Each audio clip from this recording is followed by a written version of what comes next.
इयत्ता 6वी मराठी पाठ 5वा बाकी 20 रुपयांचं काय या पाठाचा स्वाध्याय आज आपण पाहणार आहोत। पहिला प्रश्न आहे 3-4 वाक्यात उत्तरे लिहा। त्यातला अ, साहेबांनी विकासकडे राजूबाबत कोणती तक्रार केली? उत्तर, राजूने पाण्याच्या बाटलीसाठी पैसे घेऊन मला 80 रुपयांना फसवले अशी तक्रार साहेबांनी केली। आ, दवाखान्यात राजूला पाहून विकासची उत्सुकता का वाढली? उत्तर, राजूच्या गळ्यातील उरलेले अन्न द्या अशी पाटी आणि हातातली पिशवी पाहून विकासची उत्सुकता वाढली। ई, दवाखान्यामध्ये फिरताना राजूच्या काय लक्षात आले? उत्तर, राजूला दिसले की गरीब लोक भुकेले होते तर काही जण उरलेले अन्न कचऱ्यात टाकत होते। ई, भुकेल्यांसाठी राजूने कोणता उपक्रम सुरू केला? उत्तर, राजूने गळ्यात पाटी लावून उरलेले अन्न मला द्या, मी उपाशी लोकांना देईन असे लिहिले आणि ते गरजूंना वाटले।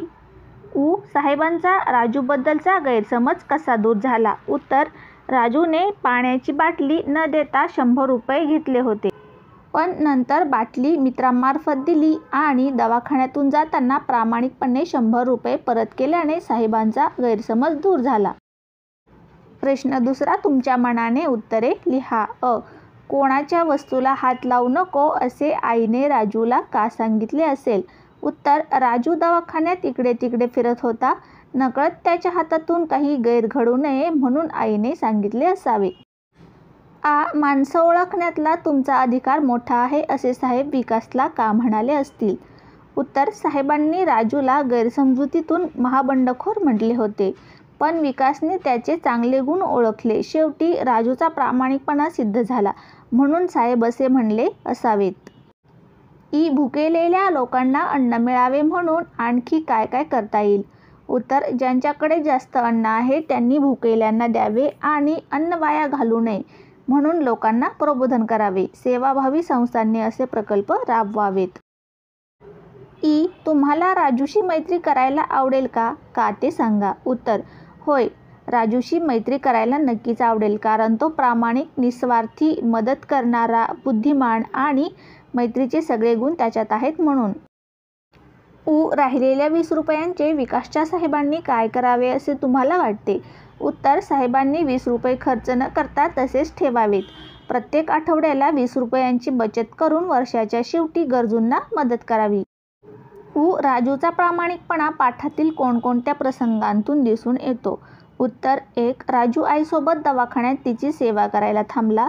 2, राजू विकासला दररोज पाण्याची बाटली पोहोचवत असे। 3, गरजू भुकेल्या लोकांसाठी राजूने अन्न गोळा करण्याची मोहीम राबवली। 4, साहेबांचे 100 रुपये व पाण्याची बाटली राजूने मित्रांकरवी पाठवली।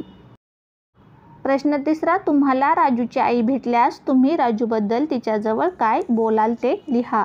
उत्तर, तुमचा मुलगा खूप सद्गुणी आणि प्रामाणिक आहे, त्याने सचोटीने विकासच्या साहेबांचा गैरसमज दूर केला।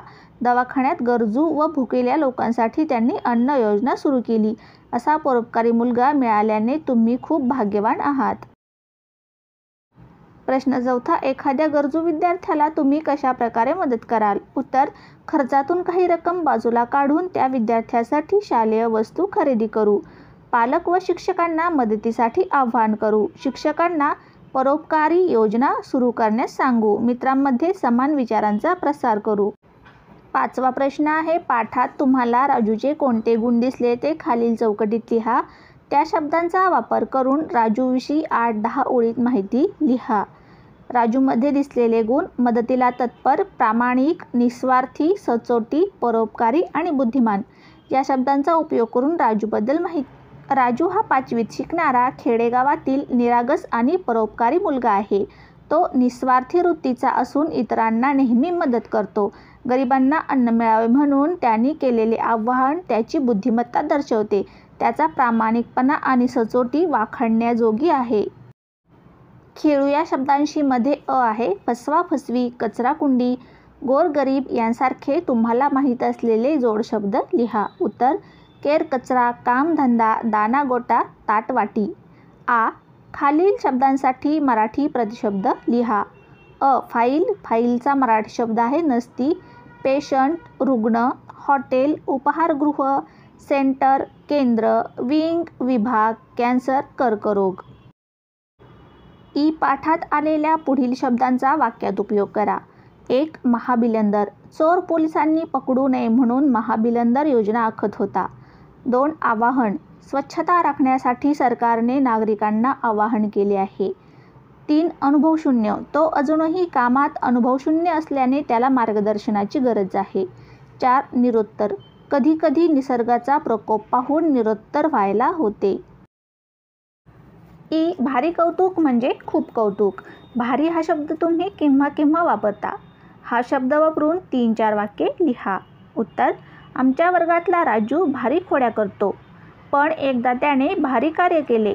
पावसाळ्यात नदीला भारी पूर आला होता, तेव्हा त्याने एका बुडणाऱ्या मुलाला वाचवले. गावकऱ्यांनी त्याला भारी शाबासकी दिली. पैसा या शब्दाचे सामान्य रूप समजून घ्या. उदाहरणार्थ पैसा, पैशाला, पैशाने, पैशासाठी, पैशांचा, पैशांहून, या पैशातला. याप्रमाणे खालील शब्दांची सामान्य रूपे लिहा. पहिला आहे मासा. माशाने, माशाला, माशाहून, माशांचा, माशांसाठी. ससा. सशाने, सशाला, सशाहून, सशांचा, सशांसाठी. ठसा. ठशाने, ठशाला, ठशाहून, ठशांचा, ठशांसाठी. खालील शब्दांना की, ई, ता, वा, पणा, आई हे प्रत्यय लावून भाववाचक नामे तयार करा. उत्तर. 1. सुंदर, सुंदरता. प्रामाणिक, प्रामाणिकपणा. नवल, नवलाई. गोड, गोडवा. दांडगा, दांडगाई. शांत, शांतता. पाटील, पाटीलकी. चपळ, चपळाई. खालील भाववाचक नामांचे विरुद्धार्थी शब्द लिहा. उत्तर. मित्रत्व, शत्रुत्व. गरिबी, श्रीमंती. खरेपणा, खोटेपणा. महागाई, स्वस्ताई. खाली दिलेल्या शब्दांसारखे अन्य शब्द लिहा. अ. मनुष्यत्व, पशुत्व, देवत्व. आ. आपुलकी, बांधिलकी, पाटीलकी. ई. नम्रता, शालीनता, सुंदरता. ई. नवलाई, शिलाई, धुलाई. उ. बालपण, मोठेपण, शूरपण. उ. माधुर्य, सौंदर्य, धैर्य.